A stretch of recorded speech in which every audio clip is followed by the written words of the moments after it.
Recently, Russia's President Vladimir Putin unexpectedly announced the address to Russian people to the Federal Union on 21st of February 2023.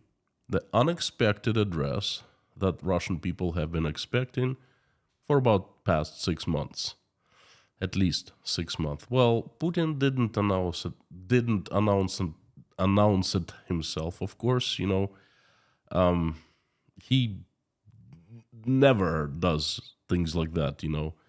He doesn't do anything himself, and he even rarely shows up in public. The rumors have it he sits in the bunker, and fearing for his life. But of course, those are just rumors. We know. Of course, Putin is all active. He goes to his office in the Kremlin every single day, as he's supposed to do, because he gets paid by us, the taxpayers, quite a large salary, and he's supposed to work. Of course he does that. We don't believe the rumors, do we? Well, anyway, he announced the address. What's the big deal? Addresses happen regularly, right? Moreover, Russian constitution mandates the addresses to Russian people, to Federal Union. So, business as usual, What's the big deal? It is a big deal. A huge deal, actually. This Putin's address will change Russia forever. And this is why. Howdy, everyone. My name is Konstantin. Welcome to Inside Russia, where I explain and give you news updates that I find important, and I think that they truly explain what's currently happening in Russia. Inside Russia, you will not find fake news, propaganda, and BS. Inside Russia, you will find logic, common sense, and human emotions. Because I'm a human being after all, and I have emotions. This is where usual Russia explained by the unusual Russian. So the address is coming. A usual address, not so usual. Usual address in Russia is more or less public in terms of what to be discussed in such usual address. The topics are well known way ahead, like 2 months ahead, that type of deal.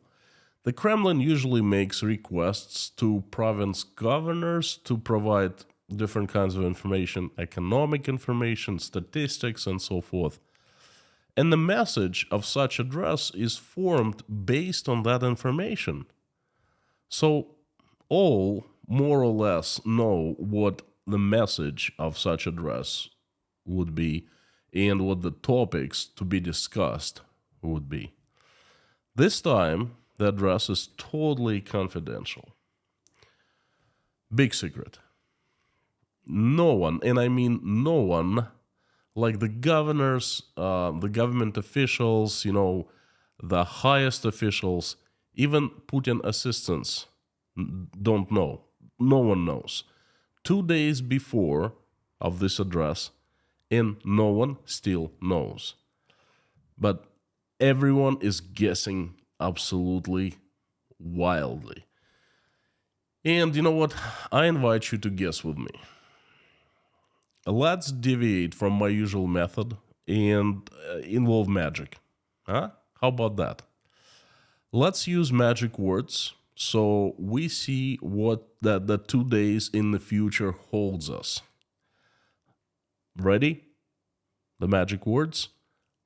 Abra, shvabra, kadabra. No, that's not gonna work. I'm not a magician. Let's use my usual old proven method. A mix of logic, common sense, and attention to small details. Combined with all of that gives us the big picture of what's coming. And I invite you to use this method with me once more time.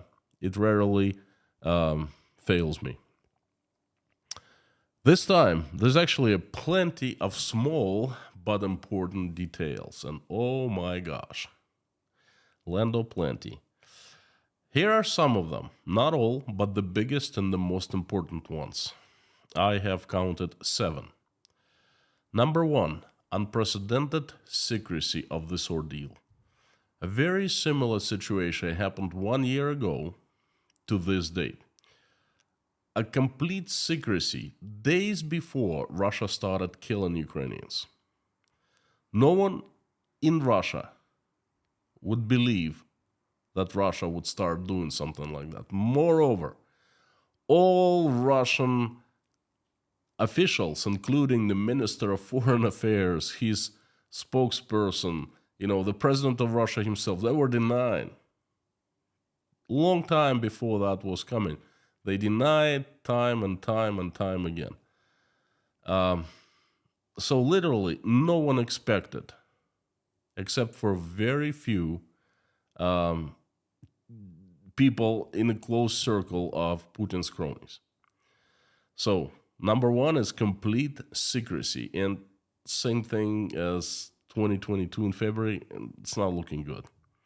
Number 2, for a very long time, the date of this particular address was hidden. It doesn't usually happen. An address, what's the big deal? It's a public matter. What's the big deal? Apparently, not this time. Apparently, this time, this is a big deal. And I have a feeling that they were hiding it, not releasing, because they were expecting that timing should be right. And they finally got the timing based on their thoughts and principles. Number 3, right before the address, Russian president met the leaders of all major political parties that are present in the Russian parliament, State Duma. The meetings were made very public.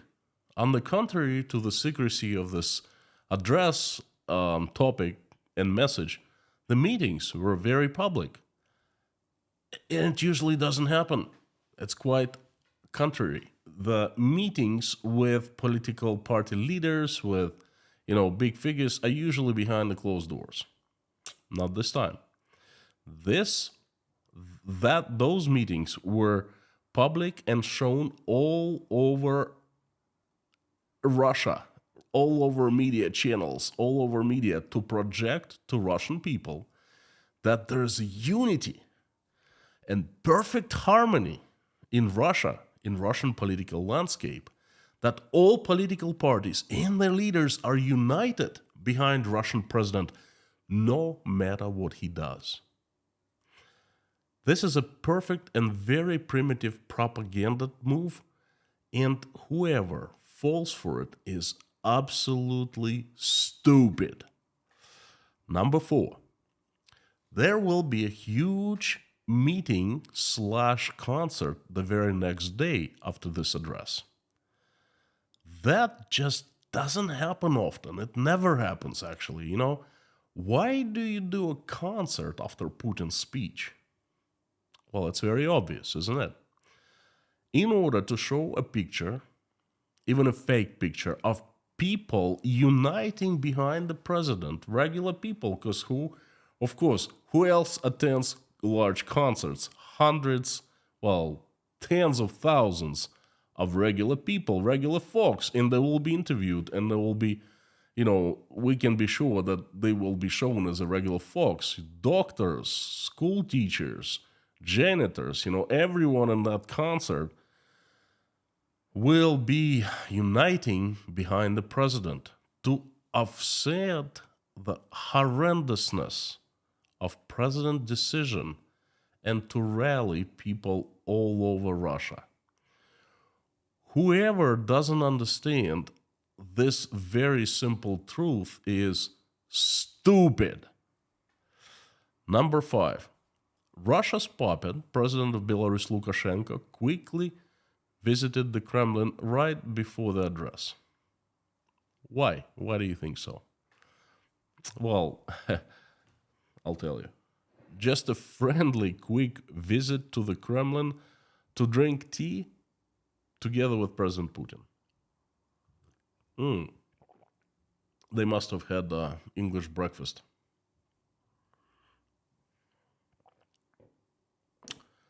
To make a deal to use Belarusian land to hit Ukraine from yet another side and have Belarus join the war? No, of course not. Of course, that was not, definitely not the topic of the discussion.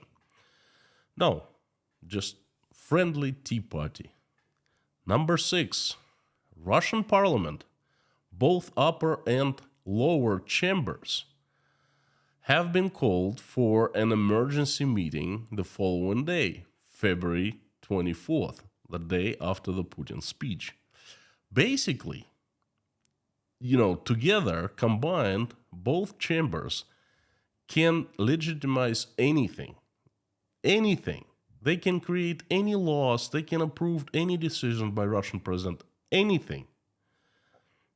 A coincidence? Why were they urgently called for an unexpected meeting the very following day? I guess just, to have tea parties in the Russian parliament. And number 7, the most sinister detail is that the foreign intelligence agencies have been reporting that Russia has built up its troops in Kaliningrad, in Belarus, near Finnish-Polish borders, near Ukrainian border, in the western part of Russia, and so forth.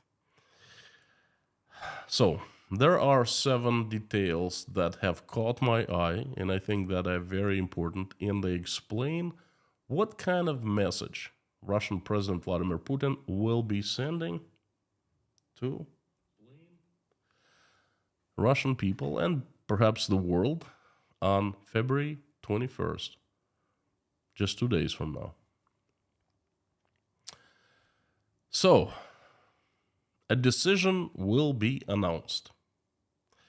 I'm pretty sure the decision was made way before, even before January 17th, perhaps on January 17th, when they announced the new wave of mobilization of Russian men, the increase of Russian military, just like I had predicted.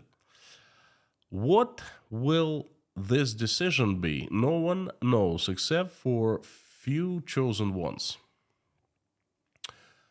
But I know a few things that will be said by Vladimir Putin, and I'm going to share them with you right now. And you can mark my words on what Putin will say, and very important, what he will not say. You take pens and, please mark my words. Putin will say that Russia has prevailed in this unprecedented sanctions against the country.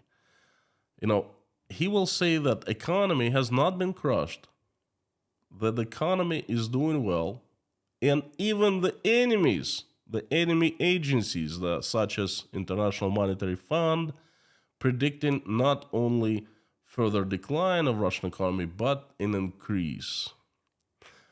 What he will not say is that how Russian economy has deflated over the last few months after it stopped trading oil and natural gas with European countries, and how Russia had the biggest deficit of its budget in 1 month in the recent history. In January of 2023, 1.9 trillion rubles. He will not say how Russia has started selling off its currency reserves and gold. No, you will not hear that. What he will say is that sanctions don't work. He will say that export replacement, in Russia it's called parallel importing, is doing a great job of replacing the sanctioned goods with, other goods. The parallel import is working, providing everything that Russian citizens need. What he will not say is that there's shortages of certain medicines, drugs, cars, and even things as simple as construction nails. No, he will not say that. He will give examples of how this parallel import works. He will give examples of how Russian economy and production rebounding. He will most likely mention how Russian car manufacturer Lada is successfully replacing BMWs and Mercedeses. What he will not say is that due to foreign materials and other parts, lack of them, Ladas can be bought and there's a queue for them now because they cannot be made, in large quantities, and it's the only cars that can be bought that manufactured in Russia at a decent price, affordable price. He will not say that Ladas can be bought in 3 colors only: white, black, and dark green, because, there's no foreign paints. That he will not say that the modern Ladas, the current day Ladas that are manufactured, come with no airbags or no automatic braking systems, ABSs, because, Russian manufacturers simply lacks the foreign parts. But he will say of excellent, glorious victories of the Russian army. Oh, he will be saying that. What he will not say is how a person in the Russian army, in the Wagner group, which is, obviously it's a part of the Russian army, otherwise what would it be doing in Ukraine, right? How a person in the Wagner group gets executed in the most brutal, inhuman way by getting his skull smashed with a huge sledgehammer. Lowliness, lack of justice, okay? He will not say that. Oh, he'll say how Russians are united, of Russian unity and unprecedented support of the special military operation and Russian government actions. He will say plenty of that. What he will not say, he will not say of anything of those who do not support what Russia has been doing in Ukraine, and of those who have left the country, have fled the country. He will not say one single word of those people. He will say how Russia is surrounded by the enemies, and the enemies want to destroy Russia and,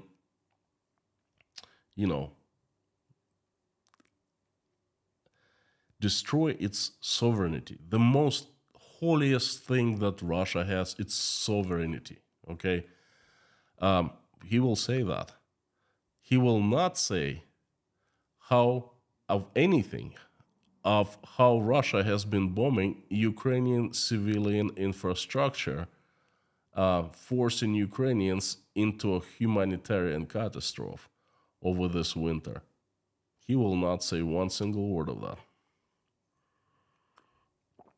And you know what else?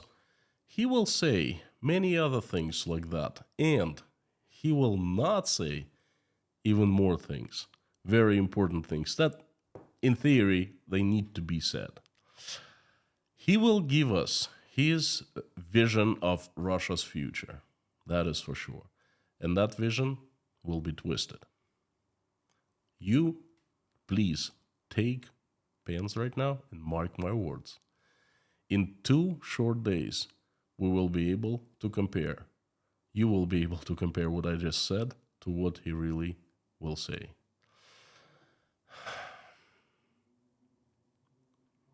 This is the first part. This part, I have no doubts of what he will and he will not say. No question in my mind. But I don't really know what he will say in the second part, because the second part will be the big decision. The first part will be just warming up. The second part will be the announcement, the big announcement. And I bet that this announcement will change history of Russia forever. I think it's going to be a huge one, and it's going to lead Russia to some place. I don't know what he's going to say. No one knows. I don't have the insides. I'm just a little guy, who am I? But I have brain, and I can use logic and common sense. I invite you to come along and use logic and common sense and try to figure out what's going to happen, what he will announce. So it goes without saying that something big, something aggressive is going to happen announced that he requires support of. Otherwise, he wouldn't have met the political party leaders of Russia. He wouldn't have organized the concert. He wouldn't have called state parliament, both chambers, right after the next day. It's his decisions. He calls the shot. He's the big boss of Russian government. Okay, whatever he says is done. No one's gonna call a concert without him. No one's gonna call up the chambers without him. That's his words, So something big and aggressive. What would that be? Well, I have been trying to figure this out, right, for quite some time, and I have come up with 3 options. Two options are unlikely, but the chances are that they exist, that can be announced, and the third option is actually pretty higher chances of that happening. Let's put it this way, very probable. So the first option is Vladimir Putin on February 21st, 2023, will announce the official war to Ukraine, on Ukraine. Option number 2, Vladimir Putin will announce the end of special military operation and the start of peacekeeping operation in Ukraine. And option number 3, Vladimir Putin will announce end of special military operation and the start of a counter-terrorist operation in Ukraine. Options number 1 and number 2 are less likely to happen. Option number 3 is more likely to happen. Now, why would he do that? Why would he announce a counter-terrorist operation? And what is the difference between special military operation and counter-terrorist operation? Pretty simple.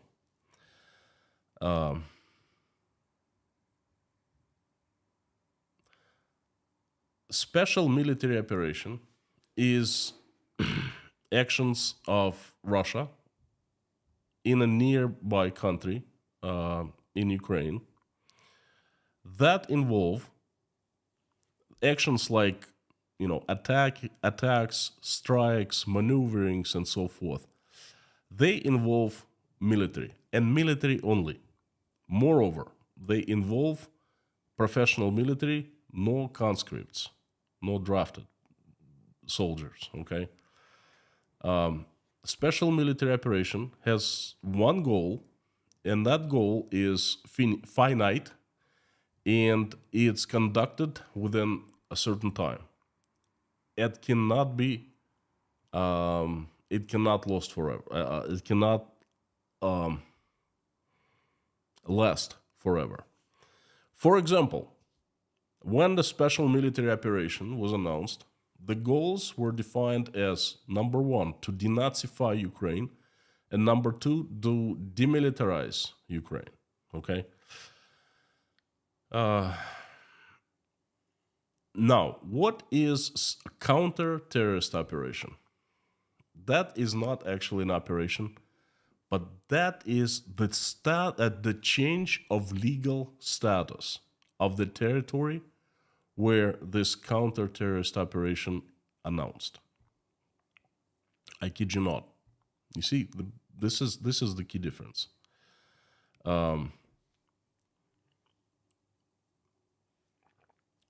counter-terrorist operation is a special legal status. When it's announced, it basically limits greatly constitutional rights of people.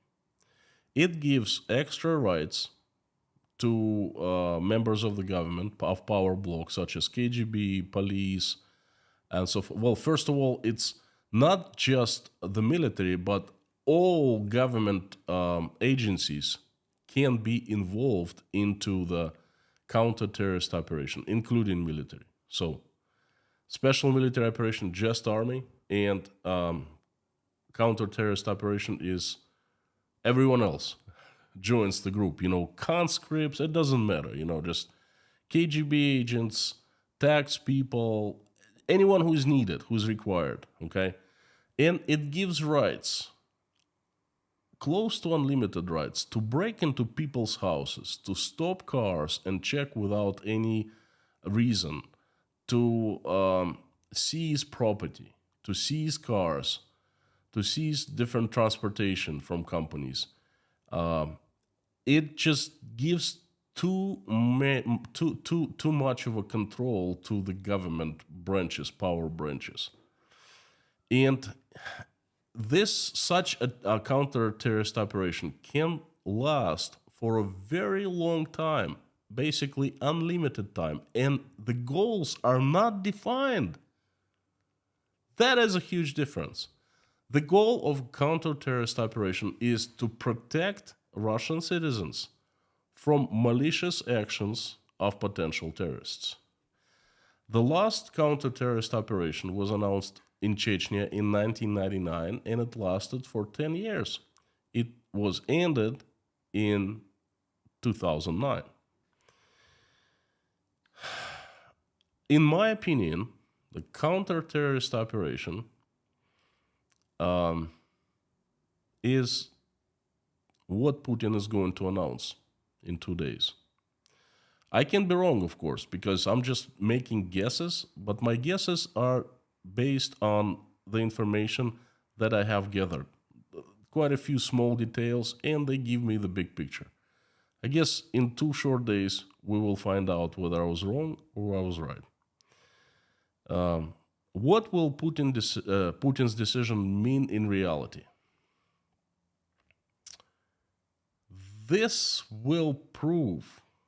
whole thing would prove the point that I have been making in the past, 100 streams probably.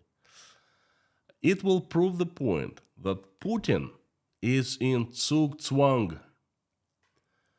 The decision, if he makes this decision, will show that he understands that he is in Zugzwang. He understands that very well. And he will try to make a drastic move and jump, not get out of Zugzwang, but jump out of it. Because he understands very well, as well as I do, that, and probably you do, that if he doesn't do anything, Russia will be gradually but increasingly losing, and it will be a catastrophe for him personally. So he's trying to make a drastic, aggressive, big, huge, fate-changing move that will change Russia's fate forever. He's trying to turn the situation that he's losing around completely, okay? Because he knows if he doesn't change, he's toast soon. He's toast soon. What he will try to do is to blame everything on Ukraine. He will stop the military operation, and he will announce that Russia will be maintaining peace over its territories and fighting potential terrorists. And guess what happens? What would happen with the Ukrainians? Do you think they're gonna stop? They've been advancing for the past 6 months. They're getting new tanks. There are talks of them getting new planes. Do you think they're gonna stop? Really? No. They will keep on going because they're fighting for their own land. They're fighting for their families. They're fighting for their lives. they will keep on going until they reach Russian borders. And I don't believe that Ukrainians will keep on going into Russia, because they're not kind of people to invade other countries, but they want to take their own.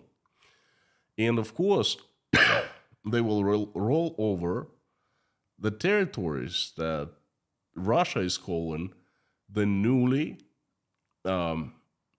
added territories, but they're annexed provinces of Ukraine, right? They are part of Zaporizhia province, Donetsk, Lugansk, and Kherson province. Despite the fact that Kherson itself, like the city, has already fallen and Russia left it, but Ukrainians will keep on pushing, and then Vladimir Putin and the generals and whoever, they will announce that Russia is invaded by terrorists. Therefore, there's no special military operation. Russia is not fighting anyone anymore. But all of a sudden, the terrorists come into Russian territories, and to protect Russia's territories, Russia can use any means possible. And I think this is exactly what is going to happen. He's going to try to turn around the situation and blame the Ukrainians. Hey, look, that's it. We're not fighting anymore. We're peaceful. We have new territories, yeah, according to our legislation. But look, these terrorists, they're invading our land. They're threatening us. Of course, we got to protect them. We got to protect the land, the territory. It's Russia after all. Oh, it wasn't Russia until, late October of 2020. It doesn't matter. It's Russia now, It's historical Russian lands and so forth. So we are doing the counter-terrorist operation. Meanwhile, they're gonna announce this operation. Meanwhile, they're gonna crack down on the Russians like you have never seen before. And to keep on doing all this not so wonderful things. So basically, I think the key point of his decision that he's going to announce is to try to change things around and to start to shift the situation, to blame Ukraine, to make Ukraine look like a terrorist state. But guess what? He will not succeed. It'll be his last major attempt to change things around, and he knows that very well. He is doing everything to hang on to this power. This is not jokes and games anymore. This is a life and death situation. And he will not succeed. Because the crocodile is just around the corner. It's closer than ever. Tick-tock, tick-tock, tick-tock, tick-tock. And this, my friends, has been my message for today. I hope you found it interesting, valuable, informative. Thank you very much for joining. I appreciate you coming and listening and giving me a chance to deliver it one more time. Thank you. I would like to ask you to ask you a couple favors. Please help me to spread my message. You would help tremendously if you make reposts in your social media accounts. And join my Telegram channel called Inside Konstantin's Russia.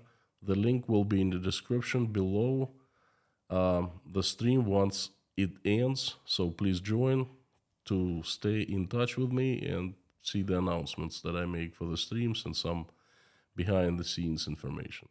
Thank you so very much. I would love you to stay and engage in conversations, comment, let me know what you think of this whole situation, and perhaps ask questions. I'll try to answer all the questions I can. Thank you so very much. Turning on live stream chat right now.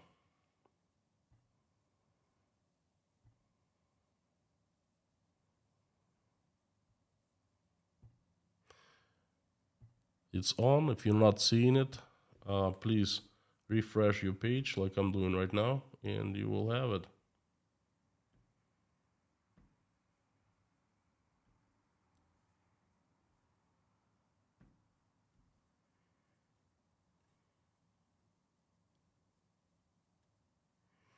Thank you.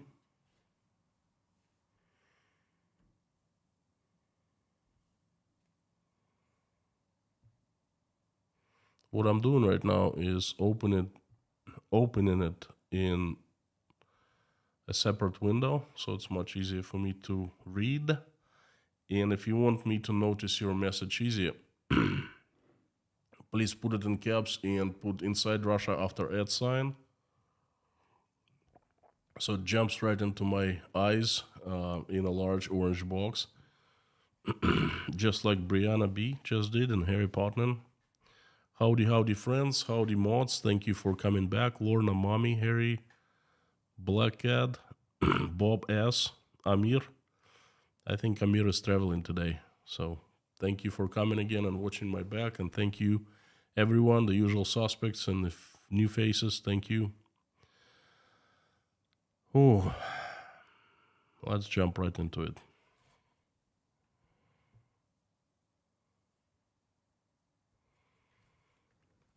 To Plalusto, hello from Finland as usual. Hello, my friend. Thank you for joining again. Harry Potter, Mommy, Pavel X. I am the crocodile. Okay. Rabbit Bill, is Ukrainian Muslim now too?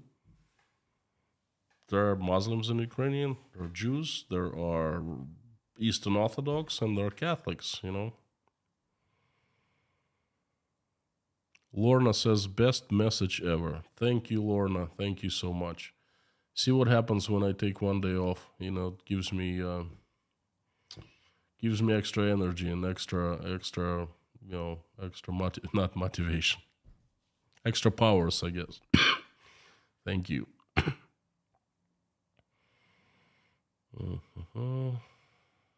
Koshkin Dome, hello from Norway. Nordman. Howdy, Koshkin Dome.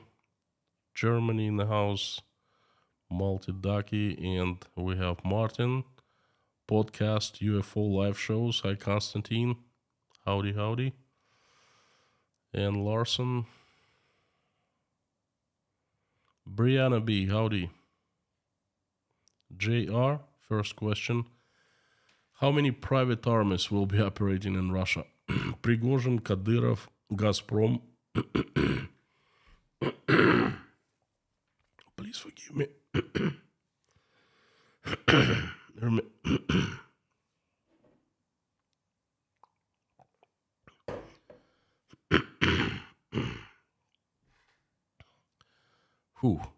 How many private armies will be operating in Russia? Well, Kadyrov just announced that he is about to create his own army.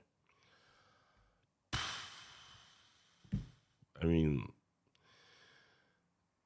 if you told me if something like that would be happening in Russia like 3-4 years ago, I'd sincerely be laughing, okay? It's just sad. I don't know how many are. It looks like nowadays, if you want to make your private army in Russia and you support the government, you can do that. Well, what's going to happen is the government will be gone sooner or later, but the armies will stay. The armies, they're not cheap. The armies require lots of money every single day.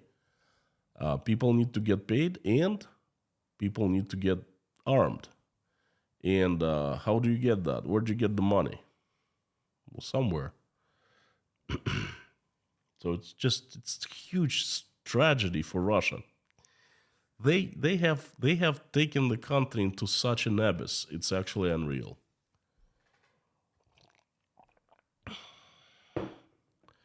Rudy Kaisley, I'll take this opportunity to remind everyone that I predicted the birthday coup, 27th February of 2023. I still predict improved sales Kevlar vests. Rudy, thank you for the reminder. We'll be watching closely. Who knows? Perhaps 27th is the date. Jeffrey Cornish, glad to see you feeling better. You look so much better after your day off. Thank you so much, Jeffrey. Thank you. I will make up to patrons and sponsors by releasing 2 videos this week. I'm trying to release one today after the stream, but if I don't fall asleep. But definitely tomorrow, probably another one on Thursday. Julie W has just given a sponsorship to 5 people. Thank you so much from me and from 5 people. Jenna, Miss Jenna, hi from Wawa, Canada. I've never heard of Wawa, Canada. Whereabouts is that? Elsha says, bravo. Thank you so much, Elsha. Great to see you. William, best wishes and prayers from Michigan. Thank you so much. Ooh. Still not like 100%. Still get tired easily. But it's getting better. Not polonium this time, I'm still alive. Holy be Jesus from Germany. Geo of Bond, spot on. Thank you so much. Sam K says, remember, I read only the ones in caps and the ones that have large orange box. Sam K, awesome. Thank you. You're awesome, legend. Glad you're better. Thank you so much. SF Joe, howdy. Ken 35. Tom W, this has been your best message ever.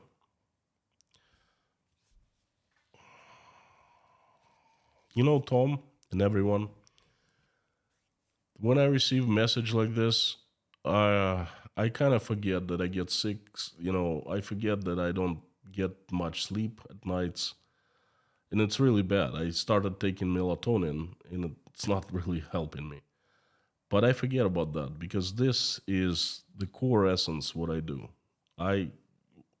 Sometimes I see message like this, once in a while, and every time I see it, it just means that I've done a good job. Okay, so thank you so very much.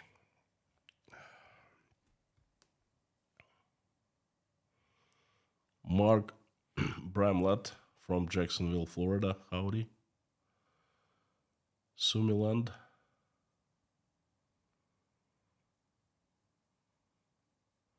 Mohammed, Mr. Mohammed, great analysis presentation. Thank you so much. Michael Schultz, howdy, howdy. My friends, I'll remind you that this is my authentic material. I came up with it doing thinking and sitting today half of the day and trying to figure things out, okay? This is my stuff. Very, very, not unique, but anyway, it's nothing there. I didn't even read the newspapers or anything about that. I just, get the small details from different sources and I try to put them together. CM, how do you think would be the best way for Ukraine and NATO to respond if you're correct? Well, for Ukraine, no one expects, and Russians don't expect Ukraine to stop. That's the irony of the decision. That's why I'm saying he's not going to succeed. Hey, it's a good try, buddy, but you know what? That's it.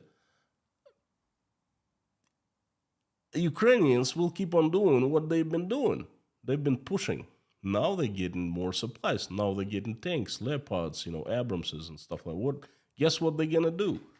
Are they going to retreat? I don't think so.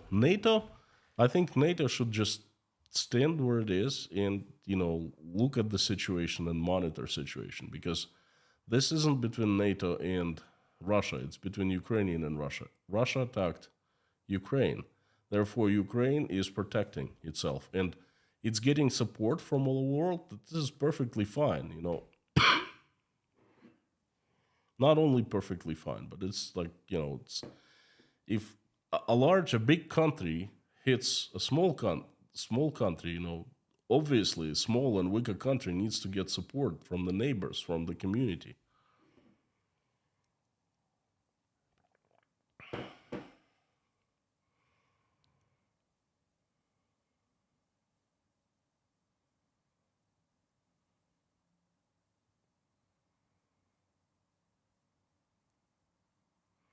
Pinda from Rotterdam, howdy. Lots of usual suspects today. Dirk, howdy, howdy. Just Terry, you gave me much to think about. Hope you're feeling better. Terry, thank you, a little better.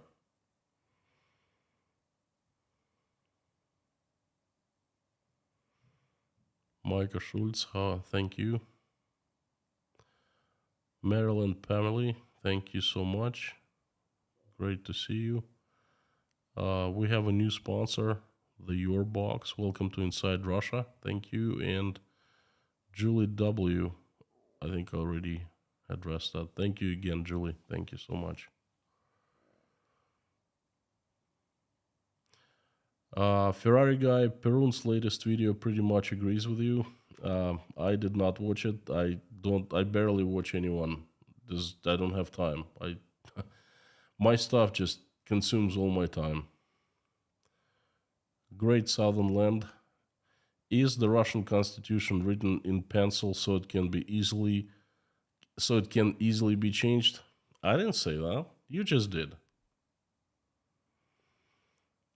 Devlo, any ideas on how to help someone with anxiety disorder to calm down when this announcement will be made and social media plus Russian bots will spread fear like usual? Devlo and other people who want my advice on how to keep calm, get some tea, preferably English tea, brew it in a pot like this. Take a cup, a large one, pour it. Shut off the computer. Get outside on your porch. Look far ahead and admire what you have around you. You know, the beauty of the land, the birds chirping, I don't know. If you have snow, if you live on the northern land, enjoy the snow. It's also beautiful. Sip some tea. Breathe. And that's the best you can do. I mean, what else you can do? I don't know what else I can suggest. That's my recipe. KG1, thank you. The pro-Russian protests in Moldova, possibly organized by a couple of oligarchs. Any thoughts about this? I have not heard of the protests in Moldova. I apologize. I've been sick. I've been following the Russian news as much as I could because everyone's talking about what Putin is about to say. If there has been unrest in Moldova, pro-Russian, most likely what you said is true. You know, it's been engineered. But again, I'm not a huge expert on what's happening inside Moldova. You know, the president is lady, first lady ever, I think. And there are political parties. I don't know. I am not an expert on Moldova.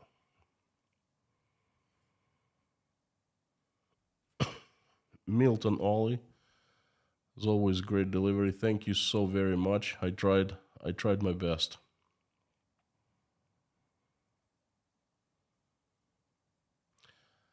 White Lightning 777, did you hear about Marina Yakunina's suicide? Why? Why did I hear about that, or why did she commit suicide? Well, do you believe it was a suicide? You know, a very happy woman, very wealthy, very, very established, so to speak, person in her position, you know, would enjoy life a great deal. Why would a person fall out of the window? Well, because person would know too much. That's the only possible way. Welsh Toro, thank you so much.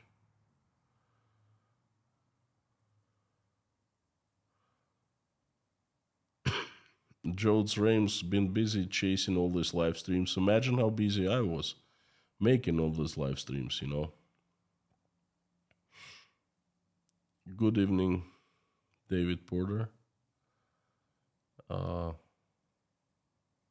David Porter from Ukraine. Hey, David. Um, it's going to be a tough week in Ukraine. No school this week as we take precautions. I know. We had breakfast club today in Tashkent, and there were 5 Ukrainians with their kids. We discussed the situation. What can I say? It's a very sad ordeal.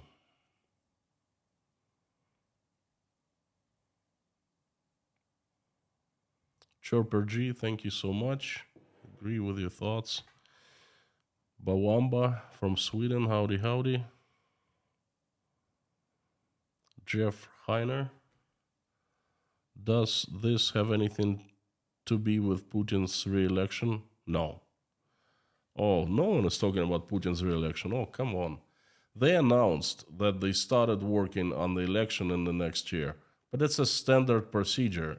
Trust me, no one cares about next year elections. We take it day by day, not year by year these days. Luke King, thank you. Do you think Belarus will join the counter-terrorism action? And have you heard that the Russian army is not providing as much ammunition to Wagner as it used to? 2 questions, good ones. Belarus will do what it is told to do, plain and simple. That is the answer number 1. And yes, absolutely, Russian army is not providing as much ammunition, perhaps any, if any, to Wagner as it used to. And it's been talk of the country in the last few days. And Prigozhin, from being such a tough guy, all of a sudden deflated, in days. And his future is all of a sudden unclear. From zero to hero, and then back from hero to zero. That's what it seems to be happening right now. So, and this is, like I said in many streams, a few streams before, that's a power struggle in Russian government. Russian government is not monolith, It consists of different groups that struggle for power. They have one goal and one goal only. Imagine you have a bunch of spiders and you put them into one jar and they start fighting and eating each other. And that's what the government is. And there will be the biggest, strongest spider, just one left. And that spider would assume power. The price is power. So I guess Prigozhin made a wrong turn somewhere. Theodore, how can a country which has been declared a terrorist state declare another country terrorists? You wait and see. Grant M, agree with your assessment, sir. Good to see you recovering. Thank you, Grant. It's going to take me a few more days, but the worst is over. Thank you.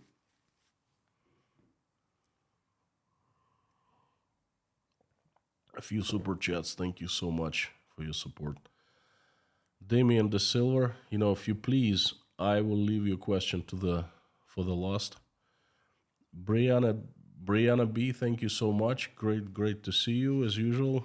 Greetings from Malta, and King Nero says hello. Whoa, great to see King Nero too.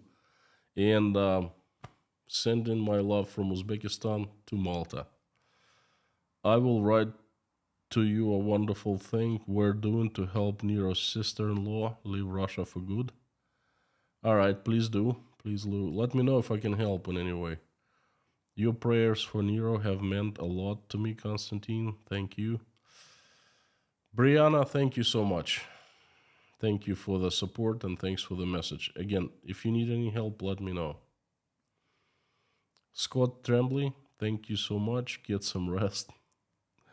I have been, and gosh, it's not time to rest, Things like terrible things happening around me in my country. I can't just rest. I took a day off, and you know what? I feel guilty.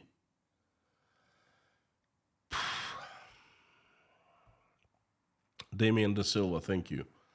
You asked in the last stream what Pax Russia meant. It means Russian peace, a peace which is sadly toxic to the world. The terrorists will be defeated. Unfortunately, they are in the Kremlin. Damien, thank you. It's not a question, it's a statement. Thank you so much. Understood and taken this point.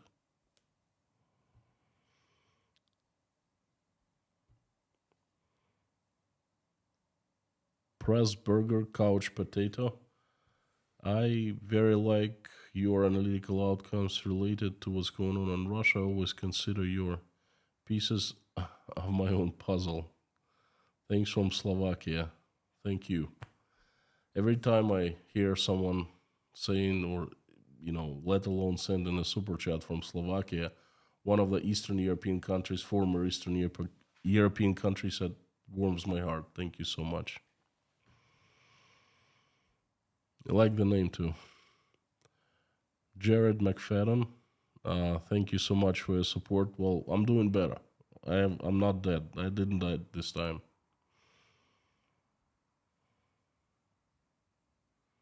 Guy L, what the fudge? Putin is throwing a retirement concert. That's one way to think about that.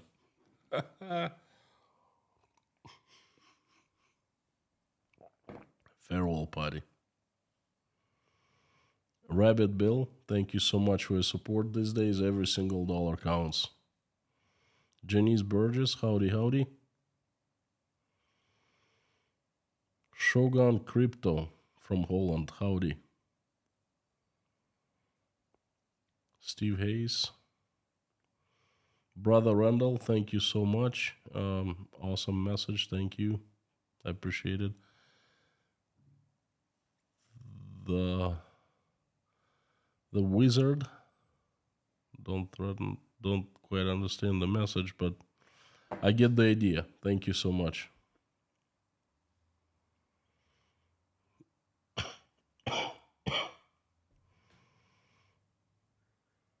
Pulaski, Virginia. Pretty nice and warm, 61 degrees. I like that. Terry, great to see you. Thank you. Master Q, what is the best possible pragmatic scenario outcome? For Russia, for Ukraine, for who the outcome is for, in your question. The best possible outcome scenario, pragmatic. I don't know if it's pragmatic, but say that's not very likely, but what I see the best outcome would be if Russian troops would stop firing at this second and would start withdrawing to the borders, to the lines where they had been before 2014. Let's put it this way. And that would be the perfect outcome for everyone. And then the bloodshed would stop and Russia would start to make amends with the world. But the thing is, in order to make amends, you gotta admit what you've done. And you gotta be willing to make amends, okay? And if you are not willing, you will never do them. You will never do that. Make amends. Martin Babiak, another friend from Slovakia. Howdy, howdy.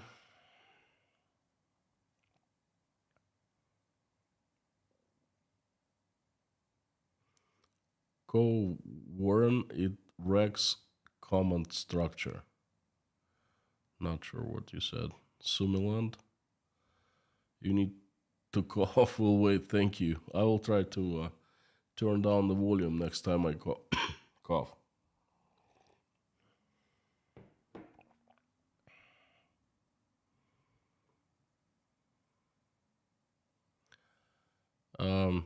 Dion, do you think he will use nukes to defend Russia against the state Ukraine? In your story, no. I don't think he will use nukes. Using nukes it's useless because it's your end of your life. If you want to commit suicide, use nukes. Could it be that Prigozhin simply hasn't handed Bakhmut over to Putin yet? Yes, it could be that. He made quite a few statements. Oh, Bakhmut has been taken over. Oh, we control Bakhmut. And it turns out to be a lie. A lie. A lie. And I think someone is fed up with those lies and said, well, you're not going to get any weapons anymore. Wait until he stops paying his private army. Guess what's going to happen? You know who that army consists of? People who were behind the bars for murders, for rapes, for cannibalism, and things, wonderful things like that, you know? And guess what happens when you stop paying them? Well, they have guns, right? They they have experience, so to speak. They're gonna be all set.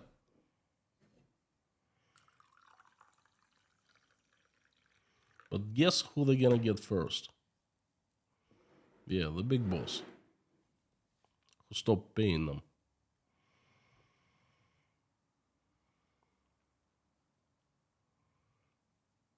Robert Pankovsky, what are the three most unlikely announcements of Putin's address? I was discussing with the Mode HQ today. There's one possibility that he will step down and hand over the power to, say, Dmitry Medvedev. That is very unlikely.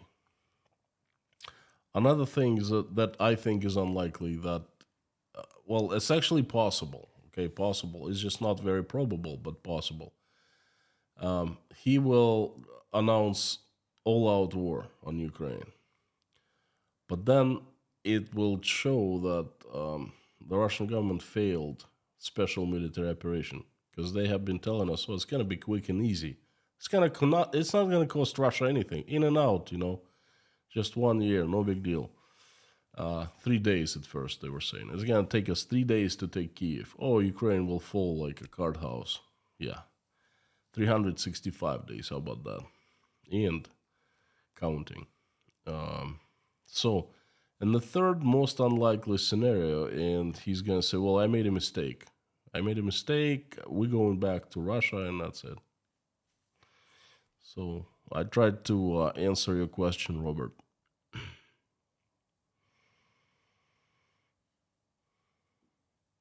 Lone Sparrow 67, how does Putin not see all these private armies as a potential threat to himself at some point? Just because they're friendly and loyal today doesn't mean that they will stay that way. The thing is, they're not friendly and loyal to Putin. Private army is friendly and loyal to a person who pays people in the private army. If you're in a private army, you lick the hand that feeds you, and that's not Putin's hand. They have never been Putin's people. They've been Prigozhin's people. Well, they had been. And right now, something's terribly wrong going. Well, terribly right or terribly right or terribly wrong, depending on which angle you look at it, you know. But something is going on inside of Wagner that made Prigozhin all of a sudden be very quiet because, you know, he's been loud the past 6 months, but not anymore. And something's going on. But don't make no mistake, these people, they never been friendly to Putin. Most likely they hate Putin. They came from behind the bars. Oh, give me a break. People in prisons love Putin? Oh, yeah, right. Anyway, to tell you more about Wagner, in Rostov, there were numerous cases when people just defected. They ran away. They basically took armored vehicles, they took guns, and they ran away into Russian territory. And what would they do with the guns? Well, they would provide money and things for themselves. And most likely would rob regular people and stuff like that. And Russian police would hunt them, like Russian police has nothing else to do, okay? The cops in Rostov are pissed, okay, at this situation. That's exactly what they're saying. You know what? It's not like we don't have any work to do here. They're sending us freaking Wagner, and Wagner are so armed they can kill our own, and they have done that. Okay, so the cops are very upset about that, at least in Rostov, because I know some of them. Damien the Silver, thank you so much. Prigozhin problem, dictator rule number one: no one outshines the dear leader. Rule number two: when in doubt, refer to rule number one. You know what, Damien? You are officially number one giver, food for thought, and greatest questions / statements. Thank you. I couldn't have said better myself. Actually, not even said. I couldn't even thought better myself. Matt's fan, Constantine, feel bad for you. I can stand in front of the White House and give Biden the middle finger and call him all sort of things, and you can't. Well, there's a anecdote, old Soviet anecdote, just for you, Matt's fan. Others of you, you can listen to, you know. So, the USSR, the year is 1979. Russian president and the Russian General Secretary Brezhnev meets American president, and they have a chat. And they start arguing. And the American president says, you know what? You don't have democracy in the USSR. And the Russian leader says, of course we do.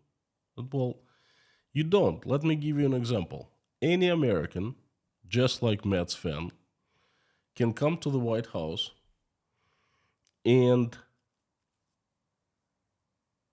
give middle finger to me and start screaming something like, hey, I want a different president. You know, the White House is criminals' den. You know, things like that. And we won't touch him because this is democracy. And the Russian General Secretary says, you know what? Same thing in Soviet Union. Any Russian can come to the Kremlin, stand in front of the Kremlin on the Red Square, and give you the middle finger and start screaming like the White House is a den, you know. I hate American president, things like that, and we will not do anything to him as well. So kind of goes along with what you just said. Thank you for feeling sorry about me. Luke King, were Russians being told what borders are being recognized from the new territories, the full territories, what they are under Ukraine? Also, is the narrative still everything is going to the plan? Well, in one question, there are like many questions. First of all, let me answer the last one. The plan has disappeared.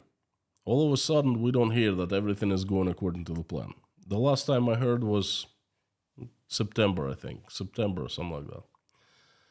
I guess nothing's going according to the plan. They just don't say that anymore.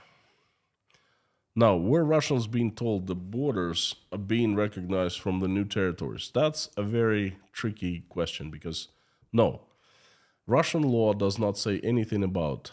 It does not recognize specific borders. It says the new territories. The law can be read in a way that it recognizes borders from, full territories of what used to be Ukrainian provinces, or it can recognize the borders at the time when those territories were annexed and added to Russia. So that was a very tricky law they made, let me tell you. Leo Mikalik, thank you, Mialik. Gosh. Mr. Leo, thank you so much for your support. I appreciate it. Clans form their own armies, and this is where Russia starts taking its lead into a clan society. And you know what? The next step would be civil war. Is there anything that the Russian people can do to get out from under this war? Don, good question. If you find the answer, then let me know. Lone Sparrow 67. How does Putin not see all this private... Oh, I read that already. JKB, how long do you think the peacekeeping operation will start? I don't understand the question. How long do I think it will last? Not long. I mean, the tanks are coming. The more advanced weapons is coming to Ukraine. This peacekeeping operation isn't gonna last long at all.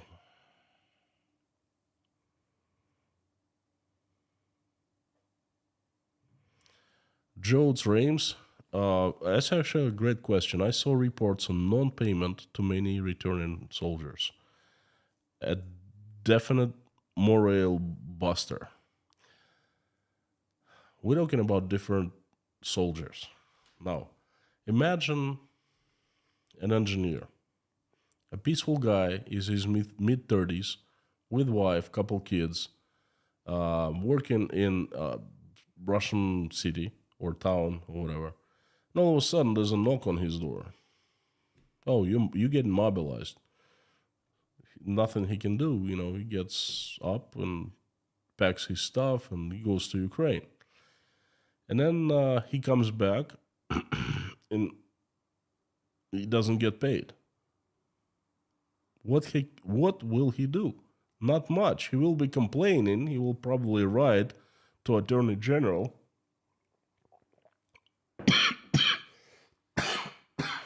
And Attorney General will look at the complaint and will show him middle finger.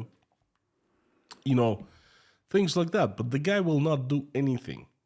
Now imagine that you have a hardcore criminal who's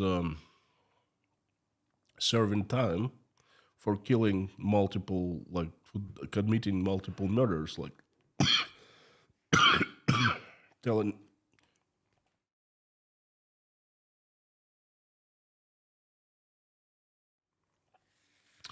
killing quite a few people, serving 25 years in prison.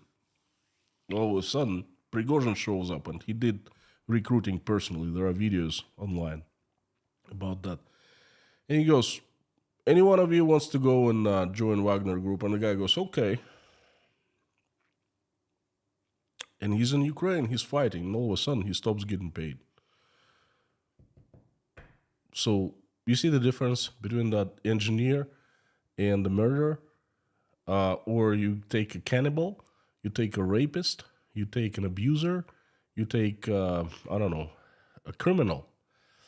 There's a little difference.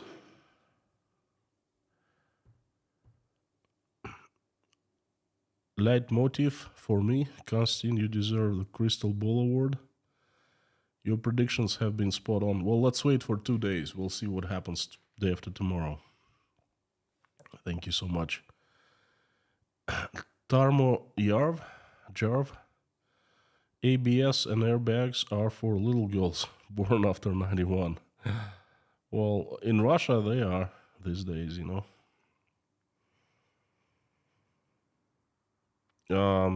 Mets fan, I don't have pneumonia, trust me. What happens when I have runny nose? I get congested in my bronchs, and that's why I cough, but that's not pneumonia.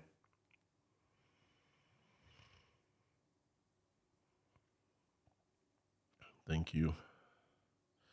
Wild Wolf Pack, could Russia possibly test a nuke in the Arctic? I mean, it's done that before many times. Why can't it? Why couldn't it? But I doubt it would.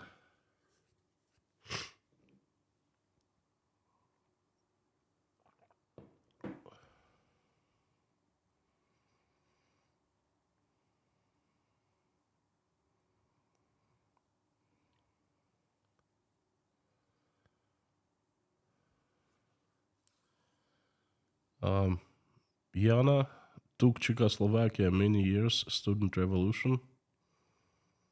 Not sure what you mean. Lionel Slade, do you think that succession of regions from Kaliningrad to Siberia are likely? Lionel, Russia right now is at crossroads. It can go any way. And actually, a lot depends day after tomorrow on the message that Putin will deliver to everyone. It can become a peaceful country again with huge, lots of efforts in a long time, but it can. And another crossroad, another road, another path, it can lead to Russia breaking up into regions, including Kaliningrad, Siberia, and Urals and South, whatever. It's also possible. If Russian government keeps on making stupid decisions, then it would become more and more possible.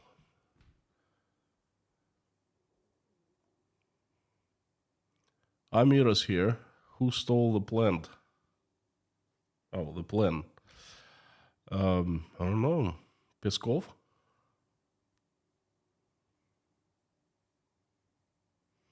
DJ, what about Crimea?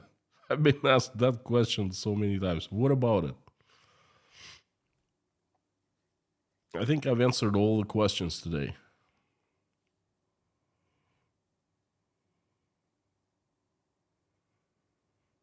Need voice to text on chat.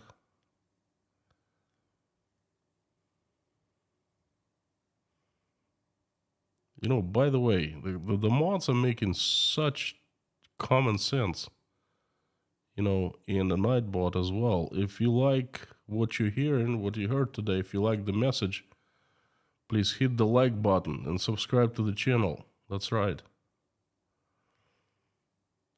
And Larson, do you think there will be a real change with the younger generation in Kremlin? Or will it take up 100 years to see a turnaround in Russia? It's a question that no one can answer, really. I really hope and wish that there will be a real change soon. And all this people who have been in power for 20, 30, 40 years, they would go. Just go, We don't need you anymore. We don't want you anymore. Just go, We'll see.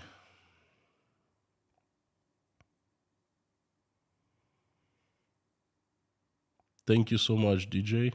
Thank you.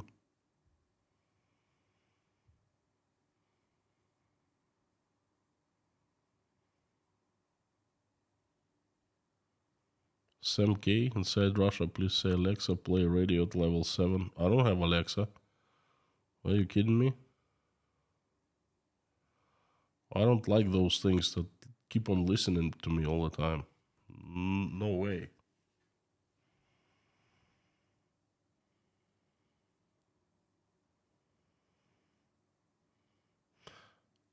Spybernica, referendum on the Act of Declaration of Independence was held in Ukraine on December 1st, 91. An overwhelming majority voters approved Declaration of Independence. Well, you can't really argue with that, can you?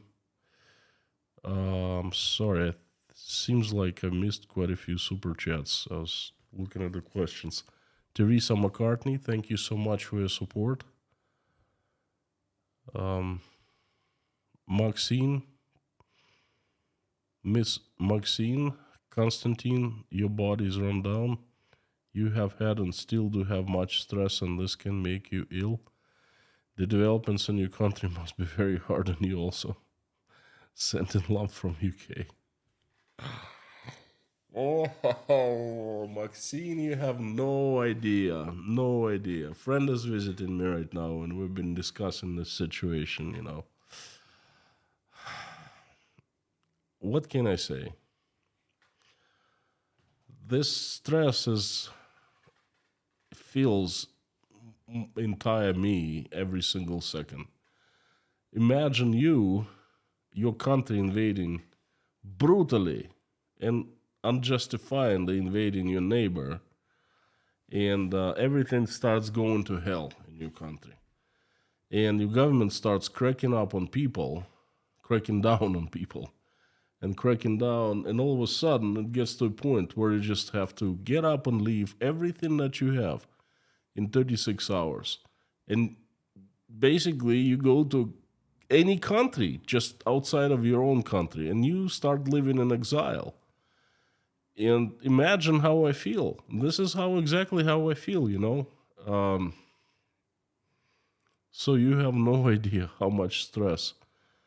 And it definitely makes me ill. I've been sick here 3 times already in 6 months, you know. But what can I do? I can't just get rid of the stress. I can't close my eyes, you know, cover my ears and say, oh, I'm in the house. Like my son, 6-year-old son, Michael, does that sometimes. I can't do that. So keep taking that stress. Jorg Asmussen, thank you so much for your support. Lori Hill, love the message. Thank you, Lori. Thanks for the support and thanks for the words. And Mohammed, does Yeltsin deserve blame for what has happened to Russia? Yeltsin shelled the White House, introduced new constitution, and appointed Putin. It's a very hard question who to blame, you know.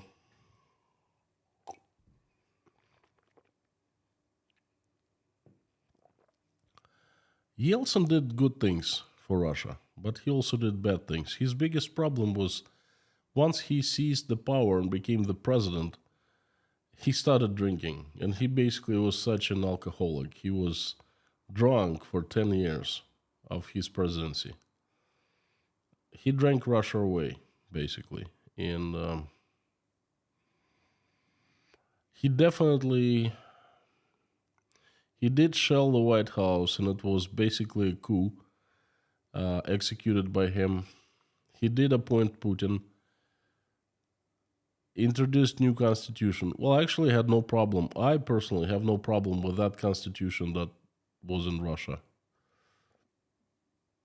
But I don't blame Yeltsin because, hey, it's in the past. Things could have gone different ways many times, okay? It's not just Yeltsin's fault.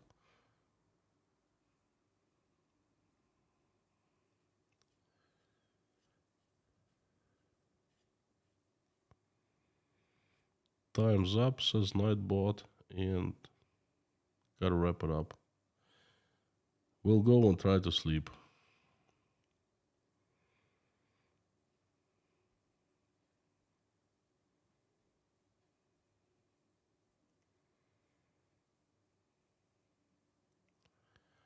There's another question from Damien.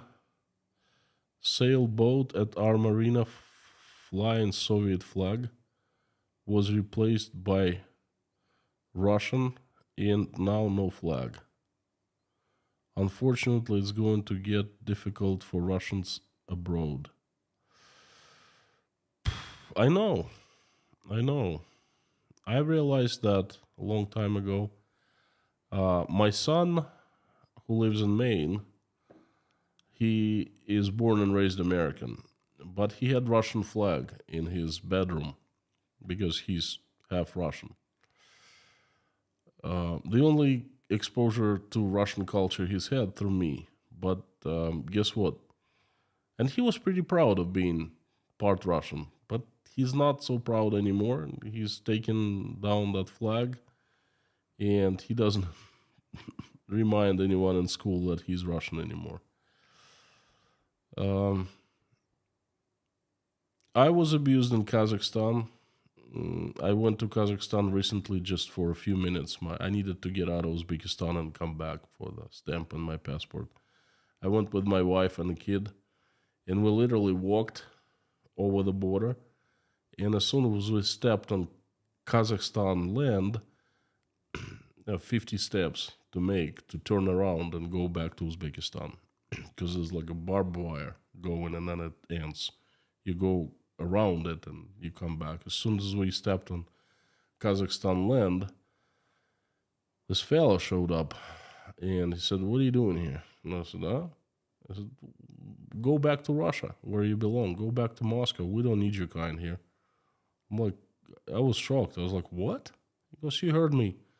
Something like that. Go defend your country." I said, "Who? Against Ukraine? You crazy?" He goes, "Well, I don't care. Just go." and I told him to fudge off, like very rude way. And he did. He looked into my eyes and he saw that I'm in business, and he just went away. But my first steps in Kazakhstan, okay, and a lot of Russians reporting that Kazakh people do that to Russians.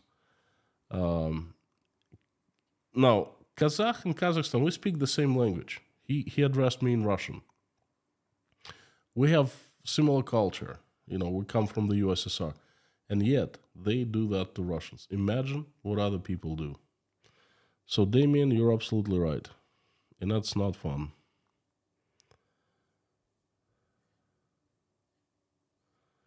Teresa McCartney, again, thank you so very much.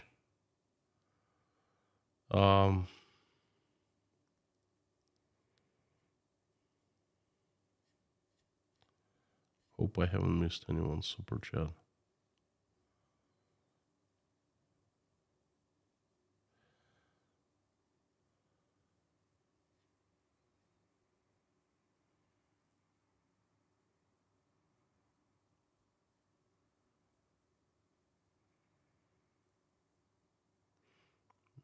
Philip Blair, here in America, it would be like if our government decided to invade Canada and mobilize the men here. Most of us have friends in Canada too.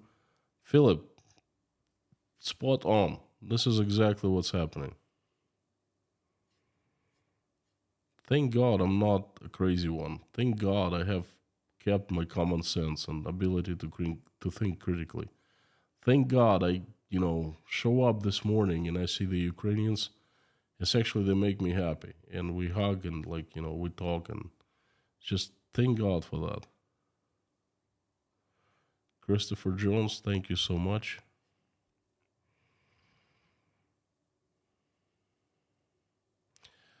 FS, thank you so much. Why are these troops preparing at NATO borders, Polish borders and Finnish borders? FS, that I cannot explain to you.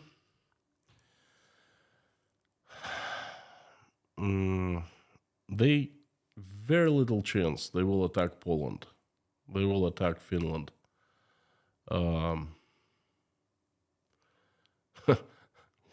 What has Poland and Finland done to Russia? What have they done to Russia? Absolutely nothing, I fail to explain why they are massing troops at NATO borders. I take it not just a huge amassment of troops, just an unusual one, and that's pretty much it. Perhaps they want to send a message of some kind. Let's wait until Joe Biden comes out in Poland and sends a message to Putin and to the Russian people. That's going to be very interesting too. Message, of course, is not going to be aimed at Putin, although he says so, but at the Russian people, okay?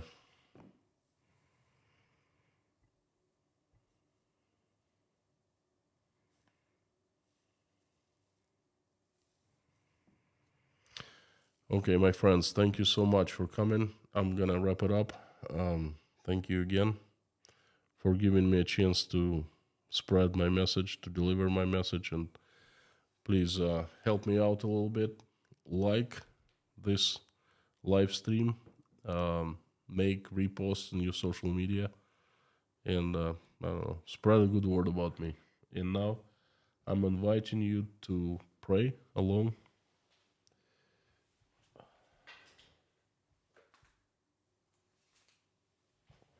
That's what we usually do. Nation Demon, well, you're not late. You're just in time for the prayer. So please pray right now, and, you will watch and hear the message after, because you can rewatch it. Hey, look, Joy is here, who showed up. Thank you, Mark. Thank you for your support. Well, my friends, please join me in prayer. If you are religious, if you're non-religious, doesn't matter. Just send good wishes, send prayers, say prayers and send good wishes, or send good wishes if you prefer that way, to people. Thank you.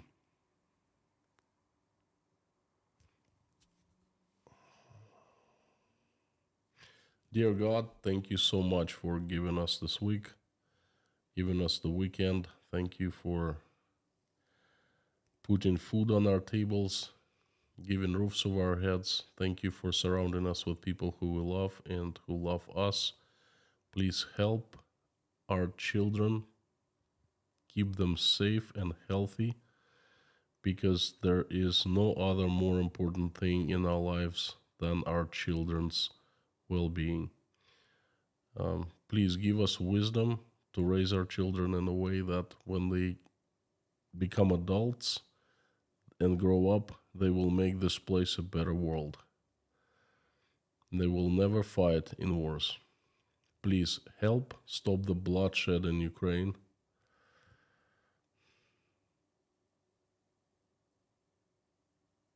Please help stop the bloodshed soon. The country has suffered enough and the people have suffered enough, and it's just time for this whole thing to stop. Reach out and touch hearts and souls of people who can make a decision to do that, and have them wake up from their lethargic sleep and make this decision. Have them stop the bloodshed. Please send angels to every Ukrainian so everyone is kept out of harm's way and not one single drop of blood is shed anymore. Please help all the Ukrainians who have been affected physically, mentally, financially, in any way. Please help them, answer their prayers, and make their wishes come true, please. Help my country, Russia, by sending the army of your strongest angels with sharpest swords, led by Saint Michael, to get rid of the demons that have hijacked Russia. Make angels run my country. Make it right. Make it peaceful. Make it a good neighbor to everyone. Help us rebuild Russia, please.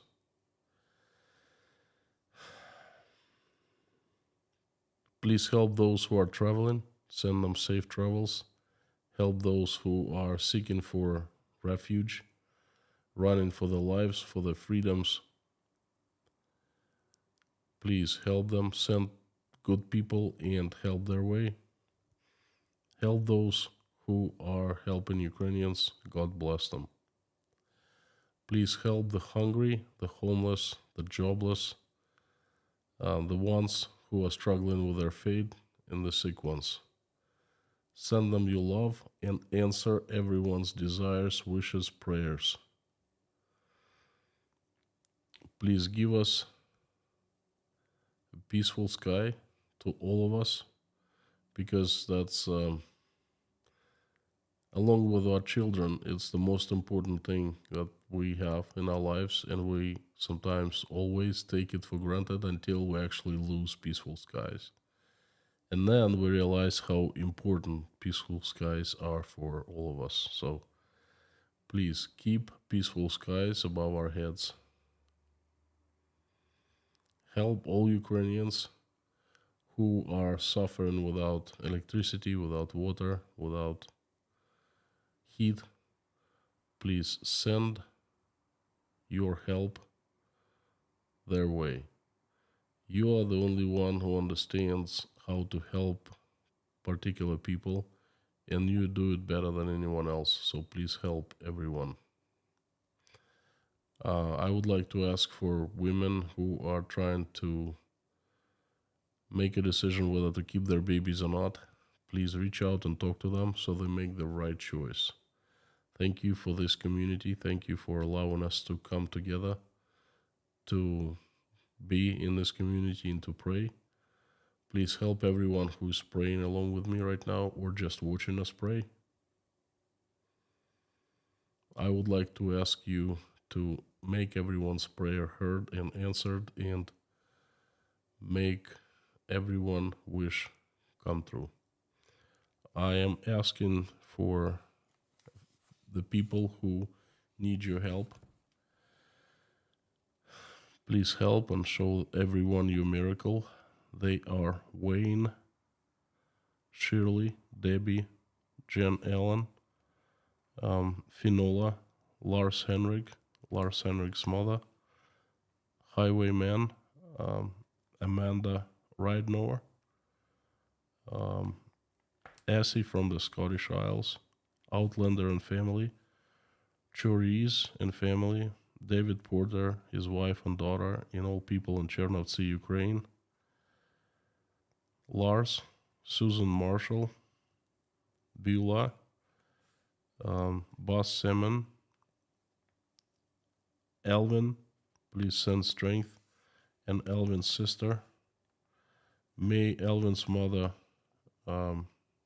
rest in peace. May her soul rest in peace. Teresa D., Marsha Tucker,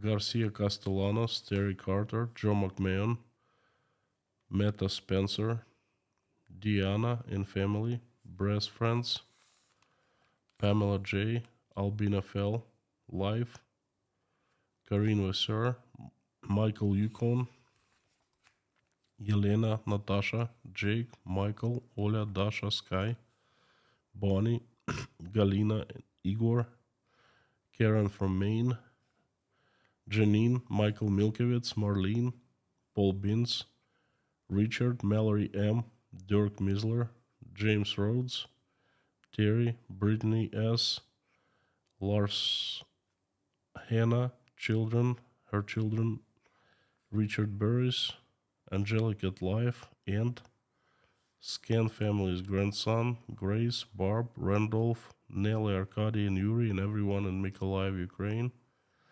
Harry's family, Verlinda's niece, Ian James, Doug, Rafaela From, Anna, Priscilla, Michelin, King Nero, Gaby Hyman, Donald, Deborah, Lisa's son, Jade, Allison Dave Moyers, Maureen M., and her sister, Mr. Hansen, Heidi, Bob, Tony, Kayleen, Rob, Umel, Jennifer, Matt, Ashley and family, Mr. Dean Spooner, and his church called Our Savior Lutheran Church, Lisa Cumrian, Jacob, Adam Oliver, Treasure, Kyle's wife, Grace Philosophy, and her grandchildren and her family, Maggie, Carmen's sister, Vladislav and his father, Sergey from Ukraine, from Kharkov, Gina and Wayfarer, EMS paramedic Liz,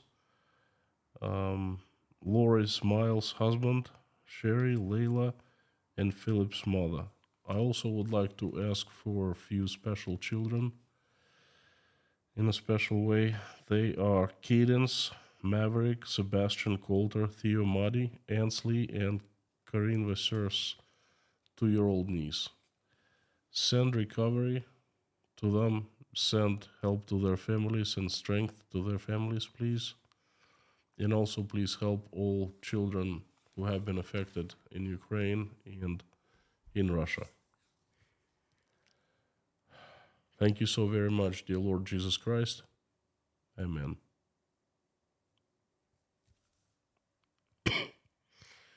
My friends, thank you so much for coming again. Thank you. It's been a pleasure. There will be another message tomorrow, so show up. Let's do it. And definitely there will be another message day after tomorrow. Let's hope that I am mistaken. Let's hope that everything's going to be absolutely peachy and nice. Thank you so very much. You are, by the way, you are absolutely awesome and you rock. Mods, thank you so much. And everyone, thank you. Thank you for your support, for your words, for everything. Carthago delenda est.